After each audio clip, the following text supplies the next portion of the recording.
മുഖത്തുള്ള മാംസങ്ങൾ മുഴുവനും പടച്ചവരെ വെന്തുരുകുന്ന രീതിയില് പുഴുത്തു നാറി നാളെ പടച്ച റബ്ബിന്റെ കോടതിയില് കടന്നു വരുന്ന മൂന്നാമത്തെ വിഭാഗം ആരെന്നറിയുമോ? രണ്ട് മുഖമുള്ളവരാ. പടച്ചവനെ കാണുമ്പോൾ കയ്യിൽ പിടിച്ചിട്ട് പറയും, പടച്ചവനെ വല്ലാത്ത സ്നേഹപ്രകടനങ്ങളാണ്.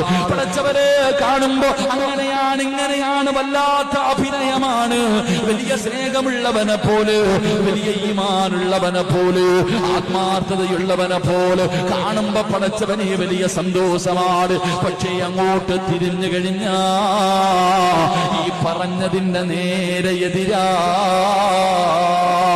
അവിടെയും നിൽക്കും ഇവിടെയും നിൽക്കും. എന്നിട്ട് പടച്ചവനെ ഇടയിൽ കടന്നുകൊണ്ട് അങ്ങോട്ടും ഇങ്ങോട്ടും ഓരോന്ന് പറഞ്ഞു തമ്മിലടിപ്പിക്കുന്ന സ്വഭാവമുള്ളവരുണ്ടല്ലോ, കുടുംബങ്ങളെ തകർക്കുന്നവരുണ്ടല്ലോ, സ്നേഹബന്ധങ്ങളെ തകർക്കുന്നവരുണ്ടല്ലോ.